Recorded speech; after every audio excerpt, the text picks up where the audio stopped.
Hello student, welcome to our channel FK physics. मैं फैज़ुल्लाह खतीब और आज हम लोग जो टॉपिक पढ़ने जा रहे हैं उसका नाम है relation between linear velocity and angular velocity. ठीक है, तो लीनियर वेलोसिटी किसे कहते हैं हम लोग? लीनियर वेलोसिटी जो रहता है उसको हम लोग रिप्रेजेंट करते हैं v से, और एंगुलर वेलोसिटी को रिप्रेजेंट किया जाता है ओमेगा से।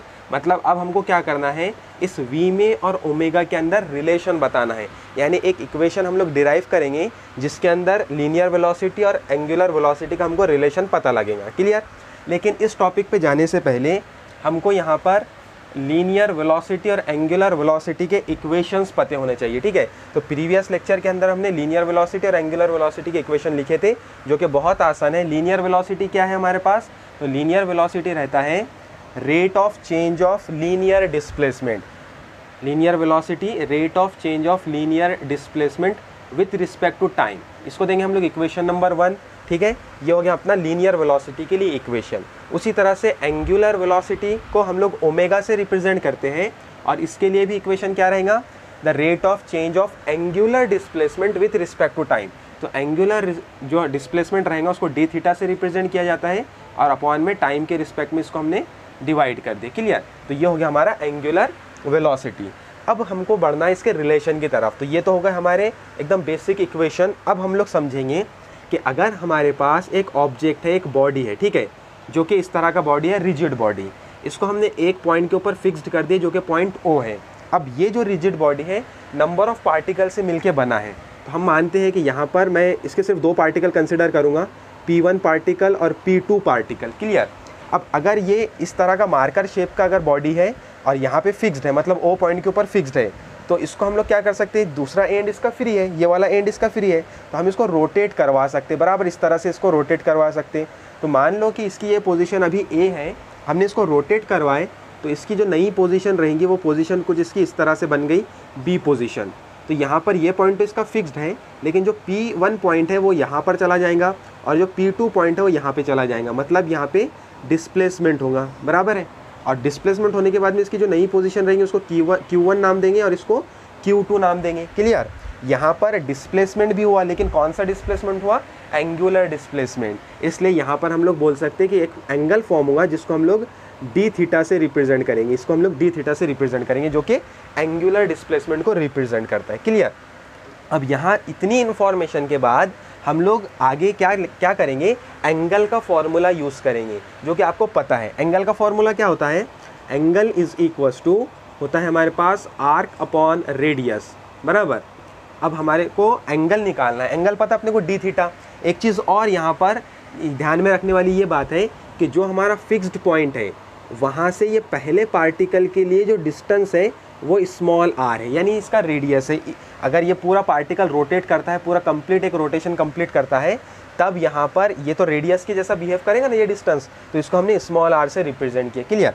अब देखो एंगल के लिए फॉर्मूला क्या होगा? एंगल कितना है? D theta is equals to arc हमारे पास कितना है? तो हम लोग पहले पार्टिकल को कंसिडर करते हैं। तो पहले पार्टिकल ने जो डिस्टेंस कवर किया, यानी ये वाला आर्क P1 Q1, ये हो गया अपने पास में arc P1 Q1 upon radius कितना है हमारे पास? स्मॉल r रेडियस है।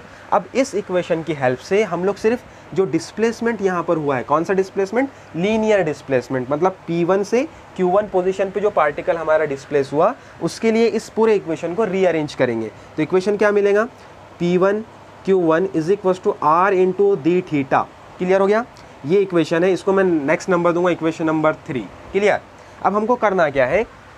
इस इक्वेशन की हेल्प से अब हमको लीनियर वेलोसिटी का इक्वेशन लिखना है और उसके अंदर ये वैल्यू पुट करना है। तो मैं यहाँ पे लिखूँगा नाउ लीनियर वेलोसिटी इज, और लीनियर वेलोसिटी का इक्वेशन हमको दिया है। क्या है लीनियर वेलोसिटी का equation? v is equals to d x by d t. लिख लेंगे इसको, v is equals to d x by d t. Clear? अब dx क्या है? dx है हमारे पास लीनियर डिस्प्लेसमेंट, और आपको पता है कि यहाँ पर जो पार्टिकल है उसका लीनियर डिस्प्लेसमेंट कितना हुआ? P1 से Q1। लीनियर डिस्प्लेसमेंट कितना है? P1 से Q1। तो क्या हम लोग dx को रिप्लेस करके उसके जगह पे P1 Q1 लिख सकते हैं? देखो यहाँ पे लिख दूंगा मैं कि सिंस dx किसके बराबर है? लीनियर डिस्प्लेसमेंट P1 Q1 के बराबर। तो हम लोग यहाँ पे जस्ट इसको रिप्लेस कर देंगे। तो इक्वेशन क्या मिलेगा? v is equals to P1 Q1 upon dt। Clear यहाँ तक?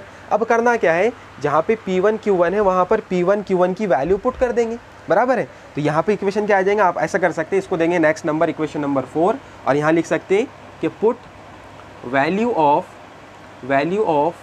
इक्वेशन 3 इन अबा इक्वेशन। क्लियर? अब देखो इस इक्वेशन में जैसे ही हम लोग P1 Q1 का वैल्यू पुट करते हैं तो इक्वेशन इस तरह से बन जाएगा, V is equals to R into d theta upon dt। Clear? अब एक चीज़ और ध्यान में रखने वाली ये बात है, इसको मैं नेक्स्ट नंबर दे दूंगा इक्वेशन नंबर 5। अब यहाँ पे देखो D theta upon d T लिखा हुआ है और D theta upon d T किसको रिप्रेजेंट करता है, देखो D theta upon d T is nothing but angular velocity, यानी हम लोग D theta upon d T की जगह क्या लिख सकते हैं, ओमेगा लिख सकते हैं। Omega is equal to d theta upon d t. बस जस्ट कुछ नहीं करना है, इसको रिप्लेस करके इसके जगह ओमेगा पुट करना है। तो इक्वेशन क्या मिलेगा, v is equal to r into omega, और this is our required expression. जो हमको चाहिए था relation between linear velocity and angular velocity, वो रिलेशन हमको मिल चुका है। और वो रिलेशन क्या है, v is equal to r into omega. इसके नीचे लिख सकते हैं आप कि this equation gives relation between